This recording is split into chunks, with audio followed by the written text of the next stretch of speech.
Reiner's son is now in custody after the murders of the actor and director and his wife, Michelle. Hey guys, today's breaking news just shocked everyone. Full update right now. 5 days have now passed since the deeply disturbing events at the Brentwood home of Rob Reiner and his wife, Michelle. The story has cast a heavy shadow over public discourse, gripping the nation with questions, sorrow, and confusion. As verified details slowly emerge, the picture that forms is far from simple. It is layered, complex, and emotionally charged.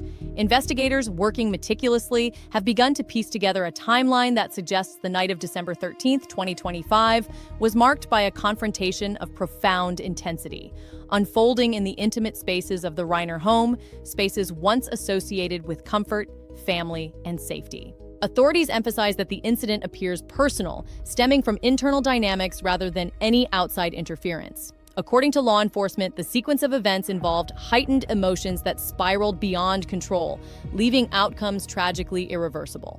The gravity of what occurred has left even seasoned investigators grappling with the emotional and psychological weight of the scene. Sources indicate that tension may have originated earlier that evening at the annual holiday gathering hosted by Conan O'Brien. Attendees recall a series of interactions that, at the time, seemed unusual but not alarming. Among the guests, Nick Reiner stood out. Observers described his demeanor as distant, withdrawn, and, at times, oddly intense. While many initially wrote off his behavior as discomfort or social awkwardness, in retrospect, every small action carried added significance. By the end of the evening, Nick had quietly left the gathering, and for several hours, he was unreachable. He checked into a nearby Santa Monica hotel using his own funds, appearing disoriented and withdrawn. There were no attempts to contact family or friends. Investigators note that his movements in those early hours reflect an individual who was familiar with his surroundings, but emotionally untethered, navigating spaces without a clear plan or direction. The unfolding night. According to the reconstructed timeline, there were no signs of forced entry at the Reiner residence. Officials stressed that the individual involved had an intimate understanding of the home's layout, routines, and security points, knowledge that would later prove central to understanding the tragedy. It is believed that Nick entered the main living area during the night while the household was largely asleep, performing actions that investigators describe as deliberate yet emotionally ambiguous. By approximately 4:00 a.m., Nick was recorded at the front desk of a Santa Monica hotel. Staff noted nothing out of the ordinary. He checked in briefly, unsettled, and without a clear intention to remain. Later that afternoon, when a scheduled visitor arrived at the Brentwood home, there was no answer. Concerned relatives were contacted and quickly arrived on the scene, discovering a distressing situation that prompted immediate emergency response. Meanwhile, Nick's whereabouts remained uncertain.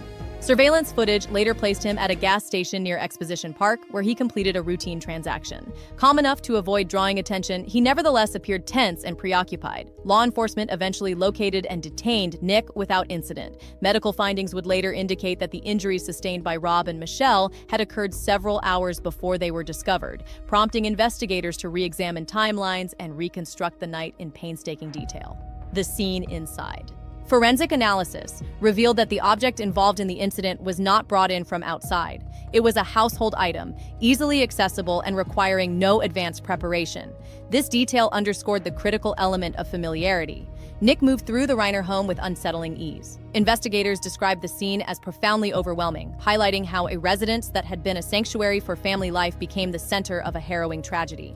Initial reports underestimated the severity of the event, but further examinations painted a far grimmer picture. Both Rob and Michelle sustained multiple severe injuries. Forensic specialists noted that repeated close-range trauma often signals intent, suggesting that the actions were neither accidental nor impulsive. Such injuries typically result from sustained physical effort, indicative of a drawn-out sequence rather than a single moment of chaos. Close-range, repeated injury patterns suggest direct proximity, forcing the individual to invade personal space multiple times. Variations in these patterns hint at different physical movements, some downward, some sweeping, showing that the event was prolonged and deliberate. Real-life confrontations, investigators stress, rarely resemble cinematic depictions. Every motion requires effort, control, and intent, and often involves restraining or pressing against another person to maintain force over time. A breach of trust. The severity of the incident is magnified by the fact that it occurred while Rob and Michelle were in their home, a place meant for rest and security. The knowledge and access Nick had to the residence were crucial. Familiarity with bedroom layouts, nighttime routines, and family habits all point towards someone intimately connected to both the house and its residents. Approaching another person from close range or from behind represents a profound breach of trust, a violation that deepened the shock surrounding the events. Authorities consistently emphasize the unrestricted access as central to the investigation. With no signs of forced entry and the home's layout known intimately to Nick, the scope of potential suspects narrowed almost immediately. Combined with other evidence, this understanding shaped early investigative priorities. Legal implications. Public scrutiny intensified when reports emerged suggesting that Nick's legal defense might be funded through assets connected to the Reiner estate, estimated at around $200 million. This revelation sparked debate, ethical questions, and widespread discussion. While California law allows estate funds to be used for legal defense prior to a verdict, the decision to allocate such resources remains controversial. Legal analysts stress that administrators of estates can refuse payment if it is deemed a financial or legal risk, creating further uncertainty. Nick's attorney, Alan Jackson, renowned for high-profile criminal cases, confirmed little about funding sources but indicated that the defense required careful planning. Nick, by contrast, had limited independent career experience, his most notable professional involvement being the earlier film collaboration Being Charlie. Analysts estimate that cases of this magnitude involving extensive investigation and expert testimony can incur legal fees reaching tens of millions of dollars. A troubled path. Understanding the events of December 13th requires a careful look at Nick Reiner himself, a figure whose life has been marked by intense contrasts. Born into a family deeply embedded in Hollywood's public eye, Nick grew up surrounded by wealth, attention, and high expectations. His father, Rob Reiner, a filmmaker with a storied career, and his grandfather, comedy legend Carl Reiner, offered an environment of privilege and opportunity. Yet beneath this glossy exterior, Nick struggled to find stability and direction. Sources familiar with the family describe a young man who often felt disconnected from the world around him. Despite access to every imaginable resource, Nick faced recurring challenges, particularly related to substance use. From an early age, family members sought professional guidance and intervention. They enrolled him in various treatment programs, hoping to address the struggles that threatened his long-term well-being. Through these efforts, Rob and Michelle demonstrated a level of commitment that went beyond financial support. They invested emotionally, seeking to create a safe and structured environment that could nurture recovery. Over the years, Nick's path oscillated between progress and setback. There were periods of sobriety and stability, including a notable collaboration with his father on the film Being Charlie, inspired by real-life experiences. That project represented a chance for Nick to find purpose, to rebuild trust, and to demonstrate personal growth. Friends and family hoped that the structured work environment and creative engagement could provide a sense of grounding. For a brief period, there were signs of improvement, and the fragile hope that long-term stability might be possible returned. However, by 2018, setbacks emerged again. Relapses led to medical emergencies, unpredictable behavior, and incidents that caused significant concern within the family. One such incident occurred in the family's guest house, highlighting the ongoing volatility in Nick's life. Rob and Michelle, after years of patient support, were forced to adopt a firmer approach. They required Nick to leave the residence once more and return to treatment, a decision born out of both concern and necessity. By 2020, circumstances had shifted yet again. Nick was allowed to return to the main Brentwood home, this time under conditions designed to provide closer supervision and structure. Despite the repeated interventions, the family remained deeply concerned. Sources describe the months leading up to the tragic night as a period of increasing anxiety. Rob and Michelle worried that, despite their resources and care, events might spiral beyond their control. The night of the gathering, December 13th, 2025, began as a night of celebration at Conan O'Brien's annual holiday gathering. Known within Hollywood circles as a rare space for public figures to interact privately, the event was intended to be a lighthearted reprieve from media attention. Rob and Michelle Reiner attended with Nick, who had not originally been on the guest list. Their decision to bring him was deliberate. Family sources indicate they hoped the social setting would provide normalcy, lift his spirits, and prevent him from being alone. Upon arrival, the Reiners were greeted warmly. Rob engaged in conversation with other guests. Michelle moved comfortably through the crowd, and for a time, the evening maintained an air of casual celebration. Nick, however, remained on the margins. Observers described him as distant, with his hood pulled low, eyes scanning the room. His presence was quiet but intense, often drawing subtle attention from those nearby. As the night progressed, Nick's behavior became increasingly noticeable. Witnesses later recalled that he approached multiple attendees with abrupt questions, inquiries delivered in a flat and unnerving tone. People politely stepped back, unsettled by the intensity of his focus. One attendee, Jane Fonda, later recounted feeling an unusual tension during a brief interaction with Nick. He stood unusually close, silent for several seconds, creating a moment of discomfort that lingered in her memory long after the encounter ended. The pattern of behavior continued throughout the evening. One particularly awkward interaction involved an attendee named Biller.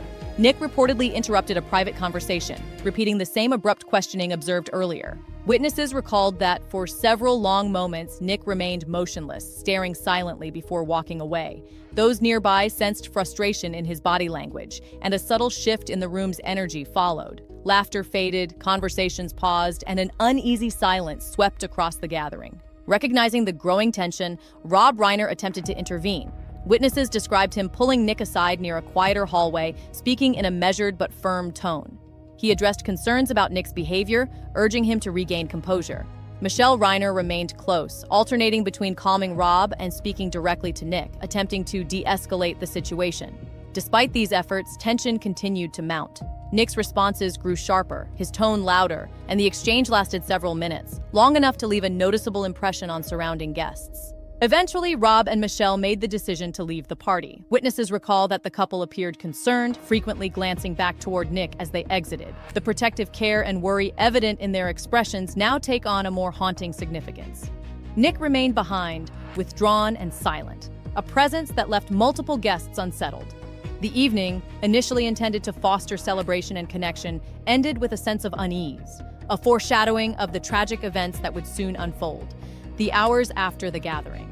The departure from Conan O'Brien's party marked the final time Rob and Michelle Reiner would be seen alive by most witnesses. After leaving, the couple returned to their Brentwood home, unaware of the rapid escalation that would occur in the early hours of the following day. Nick remained behind at the gathering, appearing withdrawn, emotionally distant, and silent. Witnesses later described him as heavy and difficult to read, a demeanor that now appears chilling in hindsight. According to investigative reconstructions, Nick left the gathering quietly and without informing anyone of his intentions. He remained out of contact for several hours, during which authorities later traced his movements. Investigators placed him checking into a Santa Monica hotel shortly before 4 a.m., approximately 20 minutes from the family residence. Hotel staff recalled nothing unusual about his brief interaction, noting only that he seemed unsettled, indecisive, and without a clear plan to remain. Meanwhile, back at the Brentwood home, the household remained quiet. There were no signs of forced entry, a detail that law enforcement later emphasized as central to understanding the events. The individual responsible had intimate knowledge of the property, entrances, routines, and the locations of key rooms. Investigators believe this familiarity allowed movement through the home with a precision and ease that would have been impossible for an outsider. The timeline reconstructed by forensic experts places key events in the hours following midnight, when the house was largely quiet. Evidence suggests Nick entered the main living area and subsequently the bedrooms, where the confrontation escalated to a deadly level. Multiple injury patterns point to repeated close-range contact, a sustained effort, and deliberate actions, rather than a single impulsive act. Experts note that the severity and repetition of injuries often indicate emotional intensity, focused intent, and physical control over the victims. Medical findings place the time of death several hours before discovery. Investigators contend that both Rob and Michelle succumbed following sustained physical trauma, consistent with patterns seen in highly personal confrontations. Forensic specialists emphasize that such injuries are rarely accidental, requiring proximity, pressure, and controlled movement over an extended sequence. Each motion, from downward strikes to longer sweeping actions, builds a picture of an encounter that unfolded deliberately in a space the perpetrator knew intimately. Investigation and discovery. The tragedy came to public attention later that morning when a scheduled visitor arrived at the Brentwood home and received no response. Concerned, relatives were notified and immediately contacted emergency services. By the time law enforcement arrived, the scene was harrowing. Surveillance footage later captured Nick at a nearby gas station in Exposition Park, appearing tense but calm enough to conduct a routine purchase without drawing attention. Within hours, authorities located and detained him without incident. Investigators have been clear, this was not a random act of violence. The scene, the method, and the timing all indicate a confrontation rooted in personal dynamics rather than external provocation. Experts studying the physical evidence concluded that the object used was a common household item, already present within the home. No advanced preparation was required beyond knowing the layout and routines, reinforcing the conclusion that the perpetrator was a familiar figure within the household. Public reaction intensified as details emerged regarding legal defense. Reports indicated that Nick Reiner's legal representation, led by high-profile attorney Alan Jackson, might be financed through assets connected to the Reiner estate. Estimated at around $200 million, the estate's use for legal defense sparked debate. While California law permits estate funds to support legal representation prior to a verdict, the decision drew scrutiny and fueled widespread discussion about justice, morality, and family loyalty. Jackson, widely recognized for handling complex criminal cases, declined to comment on the source of payment, leaving the public and legal analysts to speculate.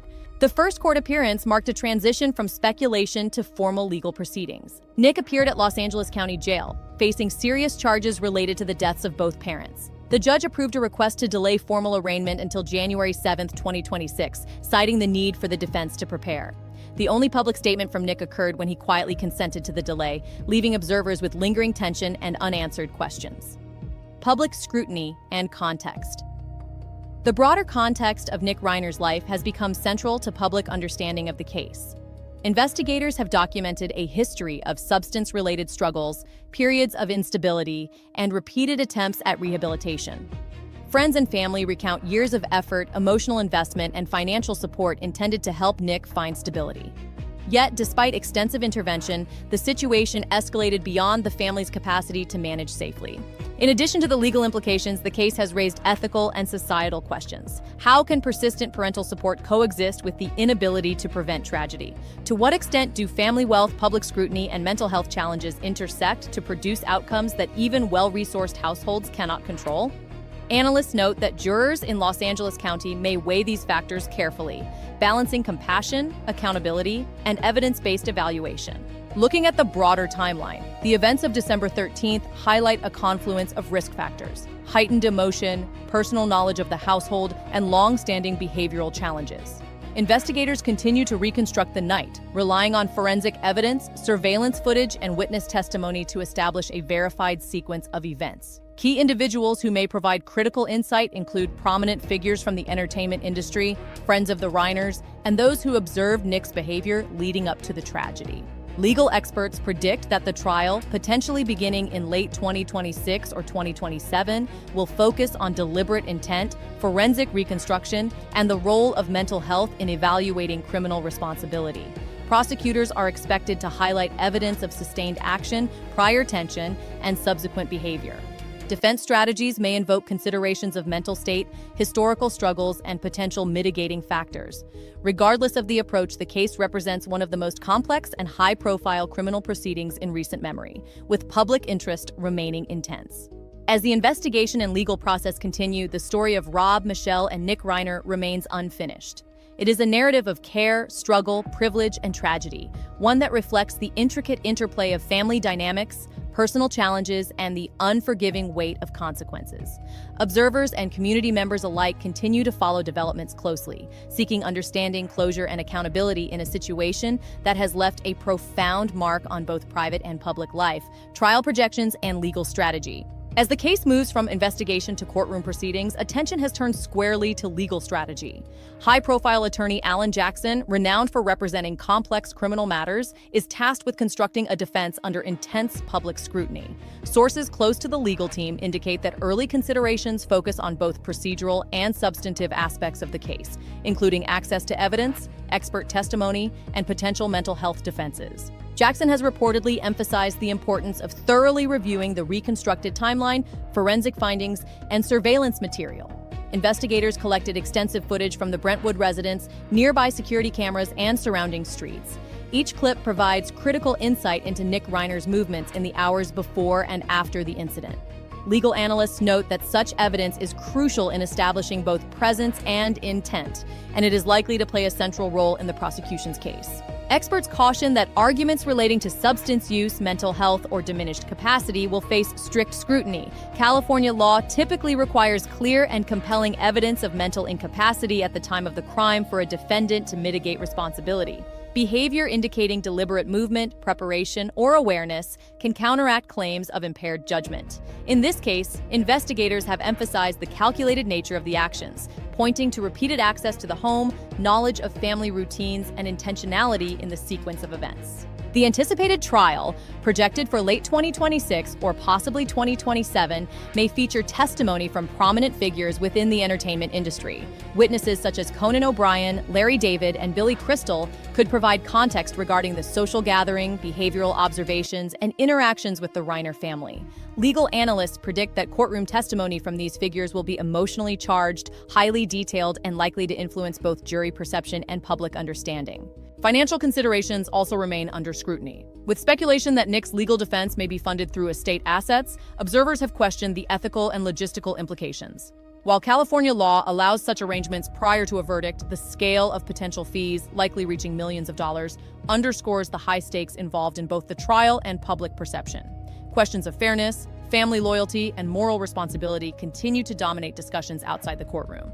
Reflection and broader implications. Beyond the immediate legal and procedural concerns, the Reiner case resonates as a sobering reflection on family dynamics, mental health, and the limits of support.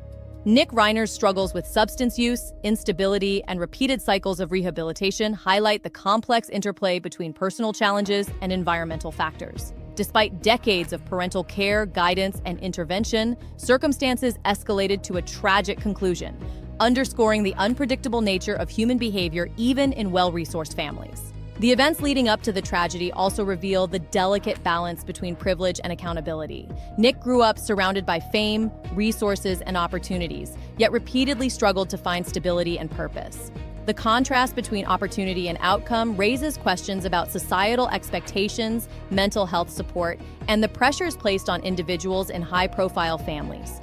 Jurors in Los Angeles County may grapple with these nuances, balancing empathy for personal struggles against the severity of the crimes committed. Investigators continue to examine every detail, from behavioral patterns observed at social gatherings to movements within the home and subsequent actions in the hours that followed. Each piece of evidence contributes to a clearer understanding of the sequence of events, though many questions remain unresolved.